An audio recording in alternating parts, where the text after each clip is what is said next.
Well, last night it was baseball season. Tonight it's football season. I guess the World Series is tonight, but another illustration of the geologic of evolution is the geologic column, or the geologic time scale. The idea is that it's a column of fossils, pretty much, and the fossils are thought to document the change of this kind of thing into this and into this and into this and into this and this, and finally dinosaurs and mammals and man. This is a vertical timeline. If you start up at the top, you're in the present and the past and the before the dinosaurs and the long ago past, the origin of life down here. This is a statement of evolutionary dogma. This is presented as if it were a column of fossils, but the fossils don't look like this at all. I mean, the fossils are very different. I'm just now putting the final touches on a major book on the fossil record.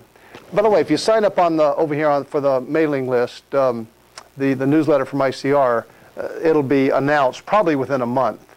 It'll be a beautiful, like a coffee table book with lots of beautiful pictures, but explanations that give a creationist explanation of all the different fossil types. And I got to tell you, if they think the fossil record documents evolution, well, it doesn't document evolution. We'll talk about that a little bit, but it documents something very different from evolution. It talks about sudden appearance and how things stayed the same. Evolution says they changed into something else, but no, clams have always been clams. Clams is clams. They're still clams. I mean, clams in every layer, and clams still alive today. I mean, where's the evolution? Well, clams have varied, but so what? Clams vary. Clams don't change into a starfish. Evolution says that starfish evolved into people. Starfish vary, I'll admit that. But variety is not evolution. There's a lot of missing links between starfish and people. But that's their story. That's their story. Well, here's sea creatures evolving into land creatures.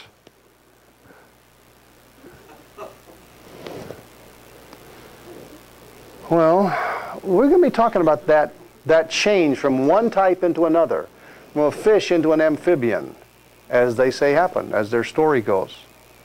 But what does it take to change one type of animal into another? Every type of animal, when they have offspring, they have the same kind of thing for offspring, right? Fish have baby fish, and you know, dogs have puppies and cats have kittens, and there's no change, really. That's because in the parent, both male and female, is this DNA code. The DNA code is in every cell in your body, and that DNA code insists that, particularly in the reproductive cells, that when it reproduces, that the offspring is of the same basic category. There might be some variety, but in order to change one type of animal into another, you got to have new DNA. The DNA is made up of genes, and you got to have some new genes. And you don't buy them at Dillard's. I mean, new genes come about by basically mutations. Mutations are random changes in the genes. They are what they are, and then they change, and it's something else. And then when that reproduces, that mutation, if it's in the reproductive cell, if it's in your bone or your skin or something, it might cause damage to the skin. But if it's in the reproductive cell, it might pass on to the next generation.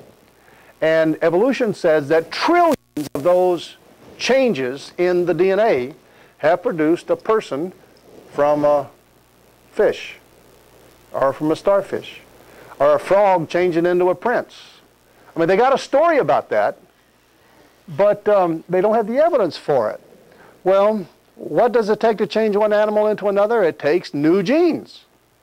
New genes. A fish does not have genes for legs or lungs. They have genes for fins and for gills, but not for legs and for lungs. There are a lot of things about a fish well, they just don't have land animal genes. So they've got to somehow get the genes for legs. Where do you get them? By a mutation. By a mutation in the fin gene, you might get a leg. That's how evolution thinks. And trillions of those accumulating gene changes might take a fish and turn it into an amphibian, which might change into a reptile, which might change into a mammal, which might change into a primate, which might change into a man. I mean, that's how man got here, by these gene changes. Well, where do you get new genes from? Well, that's the mutations. Mutations can alter the genes that are already present. But you know, mutations don't bring about new genes. Mutations might change a gene so that when it's expressed in the offspring, it might express itself a little differently. So you got to change a gene for a gill and change it into a gene for a lung. That seems to me a big problem, because lungs are very well designed and precise, and they're governed by many genes, thousands of genes, millions and millions, no, thousands of genes. Mutations. These are random changes in the DNA. The DNA is a precisely written code. It's an encyclopedia of information. And a mutation is a random change.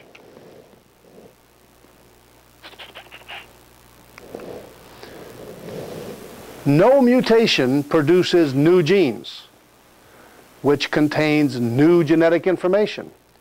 They take old genes and change them, and typically they don't change them for the better. Mutations, another word for mutation is birth defect. And how many birth defects do you know of that are beneficial, that add new traits or new body parts? Mutations distort what's already there, or they might deteriorate it, but in order to do evolution, you got to get new, helpful, better functioning body parts and traits. Oh. Well, let me tell you a parable, says that hidden message in there. Let me tell you a parable. Jesus taught with parables. Sometimes that's helpful. Let me tell you the parable of the little red wagon. You've all had wagons. You bought wagons for your kids. You know what a wagon is. A wagon. Let's suppose this little. You got a kit to build your little red wagon, and you were going to make it for your son at Christmas time. And you stayed up all night Christmas Eve trying to build this wagon from the instructions.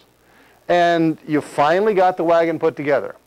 And you realized that sooner or later your son was going to be grown, and he would probably have a son, and he would probably want to have a wagon. And in order to make sure that, you know, just help your son along, you took the instructions for that little red wagon and pasted it on the bottom of the wagon.